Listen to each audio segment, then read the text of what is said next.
যে আমরা মানুষের সাথে তুলনা করি যে অমুকের এটা আছে সেইটা আছে, আমার এটা নেই।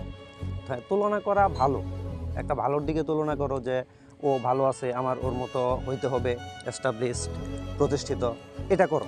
কিন্তু এটা আমার মনে হয় যে একটু হিংসার মতো হয়ে যায় যে ওর এটা আছে আমার এটা নেই।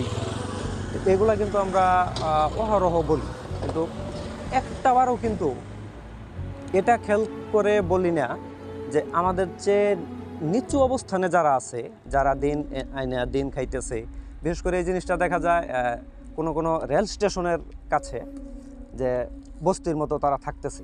আমরা কিন্তু কখনো ওদেরকে নিয়ে করি না, আফসোস করি না। আমরা কিন্তু আফসোস করি কাদেরকে নিয়ে, যে আমার এই জিনিসটা নাই, ওর ঘরে এত কিছু, এত ওই সম্পদ, এত টাকা, এত ফার্নিচার, এইগুলো বলি। কিন্তু এই যে স্টেশনে বস্তিতে যারা দিন কাটাচ্ছে, তাদের সাথে কিন্তু আমরা আমাদের তুলনা করি না যে ওর এটা নাই আমার তো এটা আছে। এই সুক্রিয়াটুকু কিন্তু আমরা আল্লাহ তাআলার কাছে অনেকেই করি না।